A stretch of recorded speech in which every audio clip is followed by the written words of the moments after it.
warahmatullahi wabarakatuh.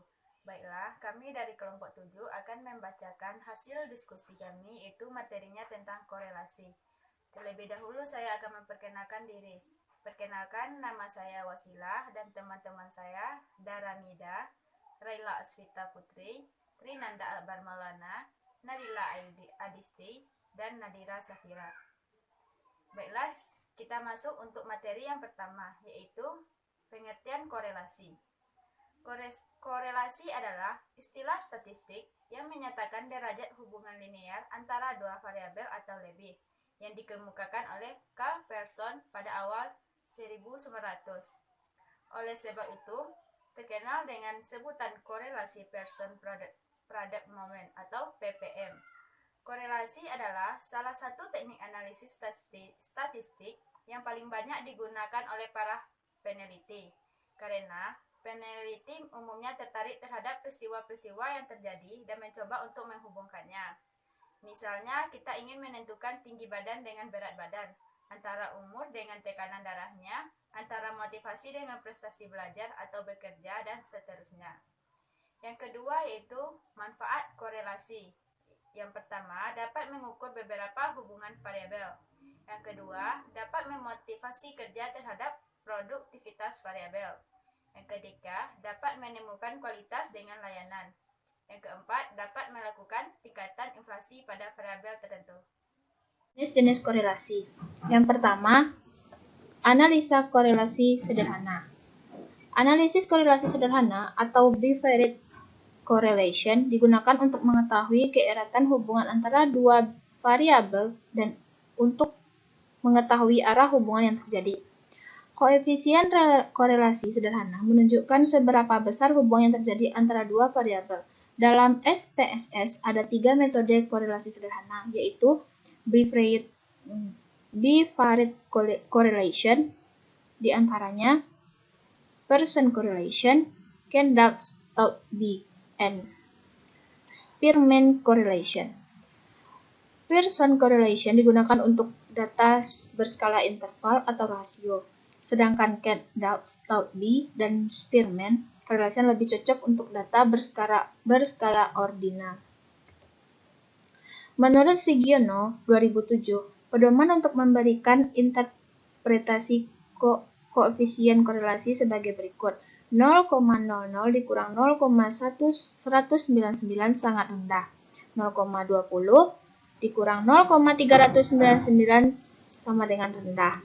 0,40 dikurang 0,599 sangat sedang.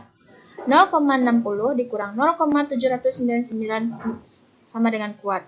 Dan 0,80 dikurang 1,000 sangat kuat. Contoh kasusnya yaitu seorang mahasiswa bernama Andi melakukan penelitian dengan menggunakan alat ukur skala. Vita ingin mengetahui apakah hubungan antara kecerdasan dengan prestasi belajar pada siswa SMU Negeri XXX. Dengan ini, Vita membuat dua variabel yaitu kecerdasan dan prestasi belajar. Tiap-tiap variabel dibuat beberapa butir pertanyaan dengan menggunakan skala Likert, yaitu angka 1 sama dengan tidak setuju, 2 tidak setuju. Angka 1 sama dengan sangat tidak setuju, 2 tidak setuju, 3 setuju, dan 4 sangat setuju. Setelah membagikan skala kepada 12 responden, didapatkan skor total item yaitu sebagai berikut. Yang pertama, subjek yang pertama yaitu 33 kecerdasan dengan prestasi belajar 58. Yang berikutnya, kecerdasan dengan 32 belajarnya 52, prestasi belajarnya 52, kecerdasan 21 prestasi belajarnya 48, kecerdasan 34 prestasi belajarnya 49, kecerdasan 34 prestasi belajarnya 52, kecerdasan 35 prestasi belajarnya 57, kecerdasan 32 prestasi belajarnya 55, kecerdasan 21 prestasi belajarnya 50, kecerdasan 21 lagi prestasi belajarnya 48, kecerdasan 35 prestasi belajarnya 54, kecerdasan 36 prestasi belajarnya 56, dan yang terakhir kecerdasan 21 dengan prestasi belajar 47. Setelah diolah, maka hasil output yang didapatkan adalah sebagai berikut. Yang pertama, tabel hasil analisis korelasi bivariate version. Dari hasil analisis korelasi sederhana atau R didapatkan korelasi antara kecerdasan dengan prestasi belajar atau R adalah 0,766. Hal ini menunjukkan bahwa terjadinya hubungan yang kuat antara kecerdasan dengan prestasi belajar. Sedangkan arah hubungan adalah positif karena nilai R positif. Berarti, semakin tinggi kecerdasan, semakin meningkat prestasi belajar. Yang kedua, uji signifikan koefisien korelasi sederhana atau uji T. Uji signifikan koefisien korelasi digunakan untuk menguji apakah hubungan yang terjadi itu berlaku untuk populasi atau dapat digeneralisasi.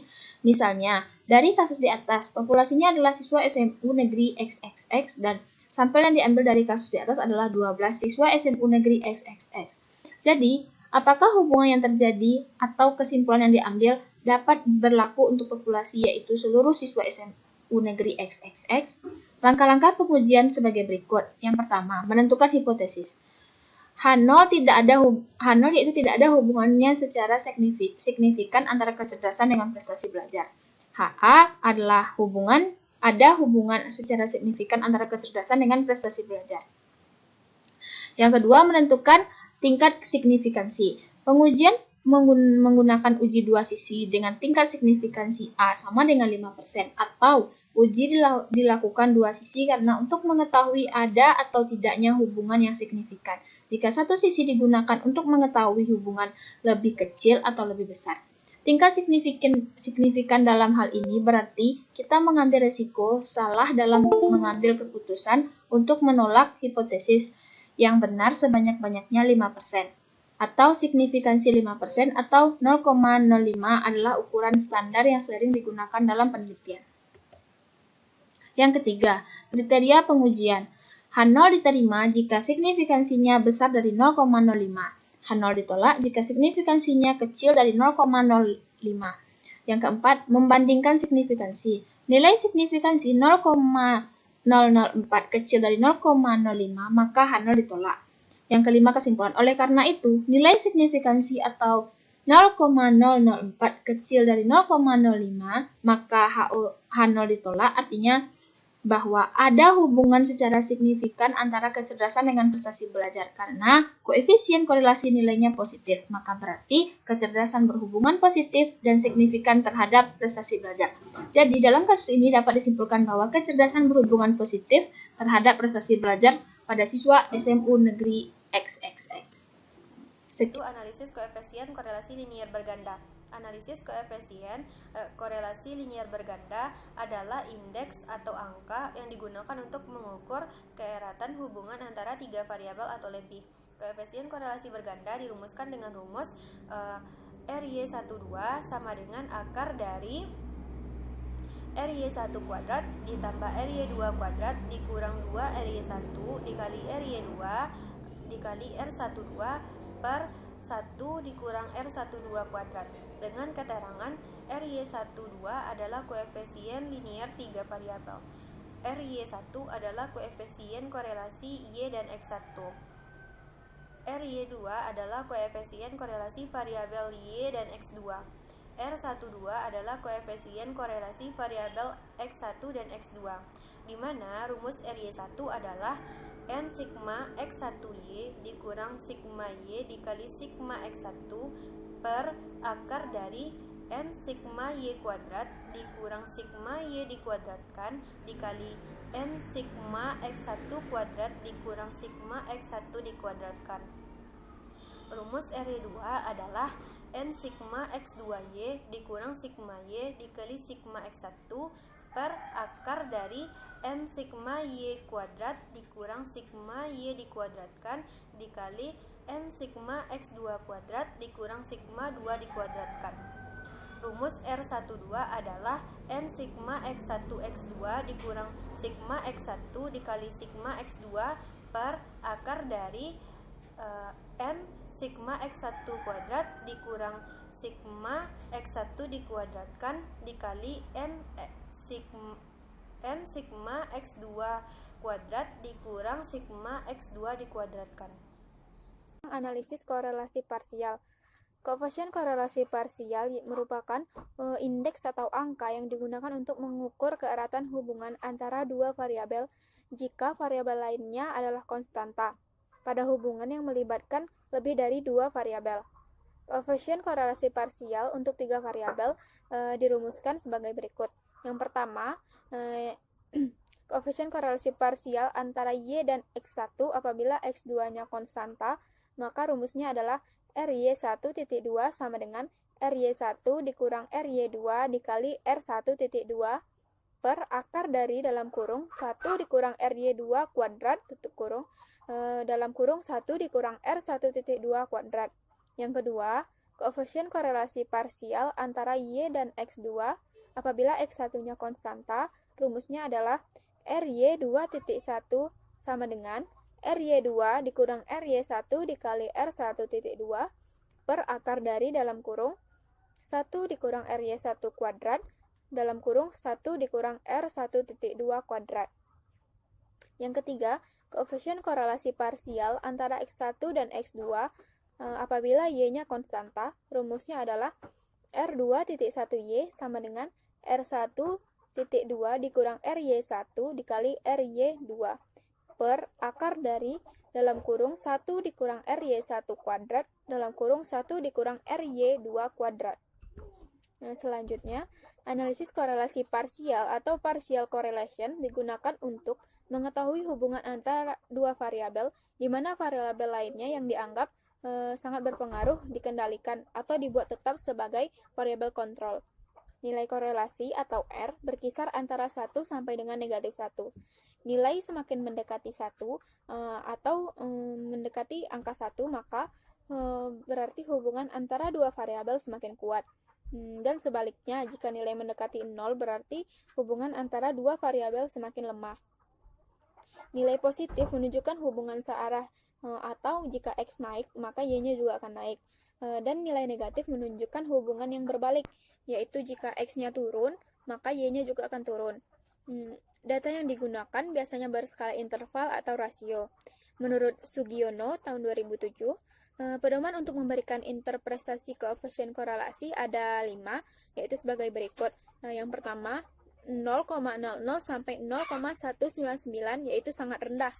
Yang kedua, 0,20 sampai dengan 0,399 itu termasuk dalam rendah.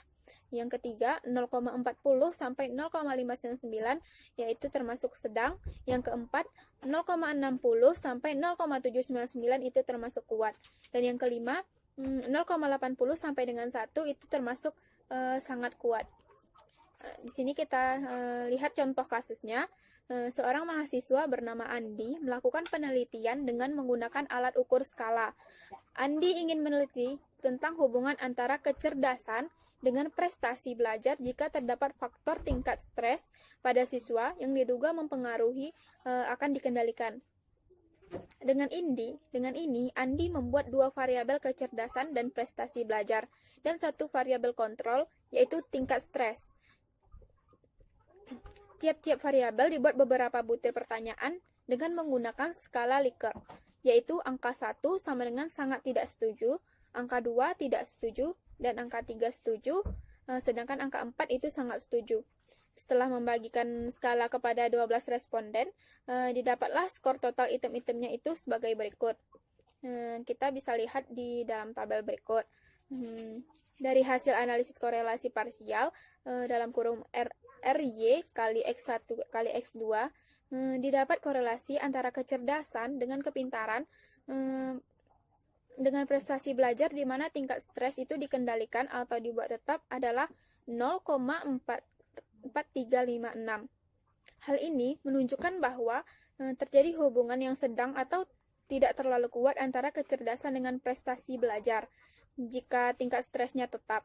Sedangkan arah hubungan adalah positif karena nilai R-nya itu positif. Artinya semakin tinggi kecerdasan, maka semakin meningkatnya prestasi belajar. Kita masuk ke uji signifikan koefisien korelasi parsial atau uji T. Uji signifikasi koefisien korelasi parsial digunakan untuk menguji apakah hubungan yang terjadi itu berlaku untuk populasi atau dapat digeneralisasi. Langkah pengujiannya adalah berikut ini. Yang pertama, menentukan hipotesis. HO itu titik 2, tidak ada hubungan secara signifikan antara kecerdasan dengan prestasi belajar jika tingkat stresnya itu tetap. Yang HA, ada hubungan secara signifikan antara kecerdasan dan prestasi jika tingkat stresnya itu juga tetap. Yang kedua, menentukan tingkat signifikansi. Pengujian menggunakan uji dua sisi dengan tingkat signifikasi A-nya sama dengan 5% atau uji dilakukan dua sisi karena untuk mengetahui ada atau tidaknya hubungan yang signifikan. Jika satu sisi digunakan untuk mengetahui hubungan lebih kecil atau lebih besar. Tingkat signifikansi dalam hal ini berarti mengambil resiko salah dalam mengambil keputusan untuk menolak hipotesis yang benar sebanyak-banyaknya, yaitu 5%. Yang ketiga, kriteria pengujian. Berdasarkan probabilitas, HO diterima jika P value besar dari 0,05. HO ditolak jika P-nya value kecil dari 0,65. Selanjutnya yang keempat, membandingkan probabilitas. Nilai P value dalam kurung 0,181 besar dari 0,05, maka HO-nya diterima. Kesimpulannya, oleh karena nilai P-nya value dalam kurung 0,181 besar dari 0,05, maka HO-nya diterima. Artinya bahwa tidak ada hubungan secara signifikan antara kecerdasan dengan prestasi belajar jika tingkat stresnya dibuat tetap. Hal ini dapat berarti terdapat hubungan yang tidak signifikan, artinya hubungan tersebut tidak dapat berlaku untuk populasi, yaitu seluruh siswa, tetapi hanya berlaku untuk sampel. Jadi dalam kasus ini dapat disimpulkan bahwa kecerdasan tidak berhubungan terhadap prestasi belajar pada siswa. Korelasi rank Spearman. Korelasi rank Spearman digunakan untuk mencari hubungan atau untuk menguji signifikasi hipotesis asosiatif dengan syarat bila masing-masing variabel yang dihubungkan berbentuk ordinal. Contohnya adalah ada 10 orang responden yang diminta untuk mengisi daftar pertanyaan tentang motivasi dan prestasi di dalam sebuah kantor. Jumlah responden yang diminta mengisi daftar pertanyaan itu adalah 10 karyawan. Masing-masing diberi nomor 1 sampai dengan 10. Nilai yang diberikan oleh ke-10 responden tentang motivasi dan prestasi itu diberikan pada contoh berikut. Yang akan kita ketahui adalah apakah ada hubungan antara motivasi dengan prestasi. Langkah-langkah untuk mengerjakan soal tersebut adalah yang pertama, kita mengetahui judul penelitiannya. Judul penelitiannya adalah hubungan antara motivasi dengan prestasi. Kedua, variabel penelitiannya adalah nilai jawaban dari 10 responden tentang motivasi XI dan prestasi YI. Yang ketiga, rumusan masalah. Apakah ada hubungan antara variabel motivasi dan prestasi? Yang keempat, hipotesis. Ho, tidak ada hubungan antara variabel dan prestasi. H, ada hubungan antara variabel motivasi dan prestasi. Yang kelima, kriteria pengujian hipotesis. Ho ditolak bila harga Rho hitung besar dari Ho tabel. Ho diterima bila harga Rho hitung kecil dari Rho tabel. Penyajian datanya ada pada tabel. Yang keenam, perhitungan data untuk pengujian hipotesis. Data tersebut diperoleh dari sumber yang berbeda, yaitu motivasi atau XI dan prestasi YI. Karena sumber datanya berbeda dan berbentuk ordinal, maka untuk menganalisisnya digunakan korelasi rank yang rumusnya adalah Rho sama dengan 1 dikurang 6 sigma BI kuadrat dibagi N dalam kurung N pangkat 2 minus 1. Keterangannya, Rho adalah koefisien korelasi Spearman rank. DI adalah beda antara dua pengamatan berpasangan. N adalah total pengamatan. Korelasi rank Spearman bekerja dengan data ordinal. Karena jawaban responden merupakan data ordinal, maka data tersebut diubah terlebih dahulu dari data ordinal dalam bentuk ranking yang caranya dapat dilihat dalam tabel 2. Selanjutnya, harga BI kuadrat yang telah diperoleh dari hitungan dalam tabel kolom terakhir dimasukkan dalam rumus korelasi Spearman rank. Rho sama dengan 1 dikurang 6 dikali 7 dibagi 10 dikali 10 pangkat 2 minus 1 sama dengan 1 dikurang 0,04 sama dengan 0,96. Sebagai interpretasi, angka ini perlu dibandingkan dengan tabel nilai-nilai Rho. dalam tabel 3. Dari tabel itu terlihat bahwa untuk N sama dengan 10 dengan derajat kesalahan 5% diperoleh harga 0,648 dan untuk 1% sama dengan 0,794. Hasil row hitung ternyata lebih besar dari row tabel. Derajat kesalahan 5% 0,96 besar dari 0,648. Derajat kesalahan 1% 0,96 besar dari 0,794. Hal ini berarti menolak Ho dan menerima H. Kesimpulannya, terdapat hubungan yang nyata atau signifikan antara motivasi XI dengan prestasi YI, atau dengan kata lain bahwa variabel motivasi mempunyai hubungan yang signifikan dengan prestasi. Macam-macam korelasi. Satu korelasi yang telah terjadi antara dua variabel tidak selamanya berupa adanya penambahan variabel Y jika variabel X bertambah. Korelasi seperti ini yang dikatakan sebagai korelasi positif. Terkadang ditemukan juga ada suatu hubungan yang apabila salah satu nilai variabelnya bertambah, variabel lainnya justru berkurang. Hubungan seperti inilah yang dapat diartikan sebagai korelasi negatif. 1. Korelasi positif. Korelasi positif dapat diartikan yaitu suatu hubungan antara variabel X dan Y yang dapat ditunjukkan dengan hubungan sebab akibat, di mana apabila terjadi penambahan nilai pada variabel X, maka akan diikuti terjadinya penambahan nilai pada variabel Y. Contoh korelasi positif. Dalam penilaian, jika dilakukan penambahan pupuk X, maka produksi padi pun akan meningkat Y.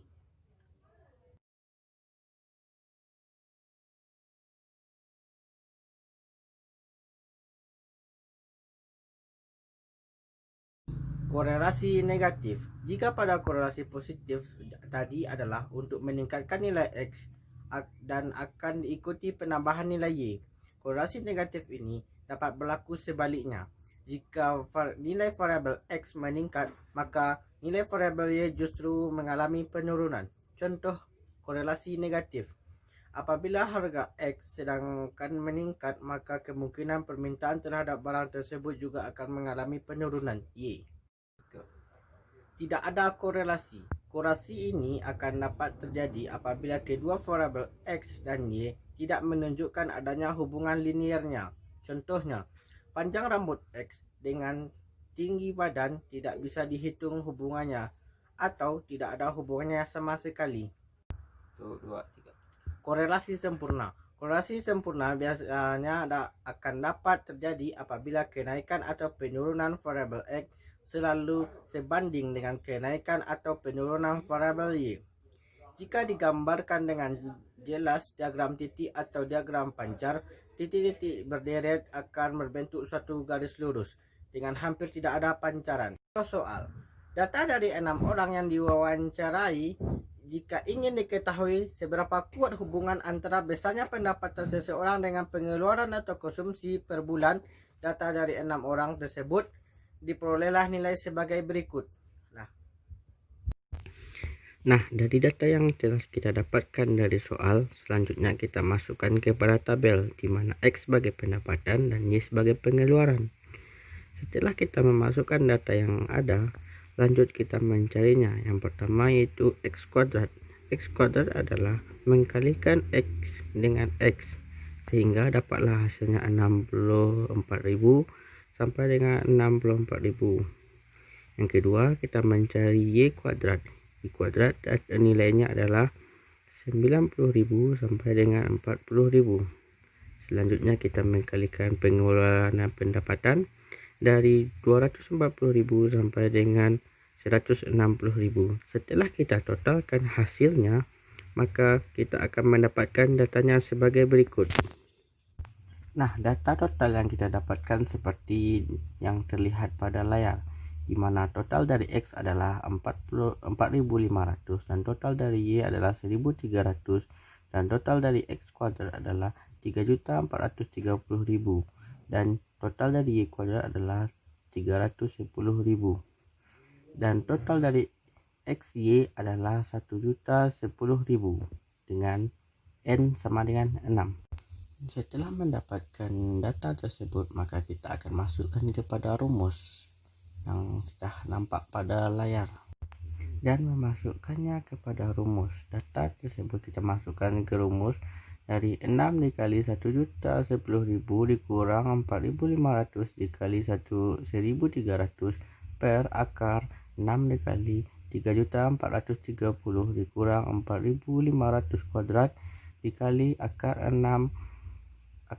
dikali 3.310.000 dikurang 1.300 kuadrat hingga mendapatkan hasilnya sebesar 210.000 per 236.854,4 dan hasil akhirnya adalah sama dengan 0,8866206412. Setelah kita mendapatkan nilai R-nya, maka kita masukkan kepada rumus T.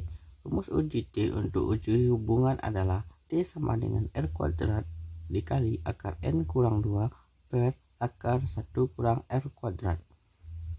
Selain menggunakan uji T, pengujian hipotesis hubungan yang dapat menggunakan kriteria nilai korelasi tabel atau R-tabel, yaitu dengan cara membandingkan nilai koefisien korelasi R hitung dengan R-tabel. Jika R hitung besar daripada R-tabel, maka hubungan antara variabel signifikan, dan jika R hitung kecil bersama dengan R-tabel, maka hubungan antara variabel tidak signifikan.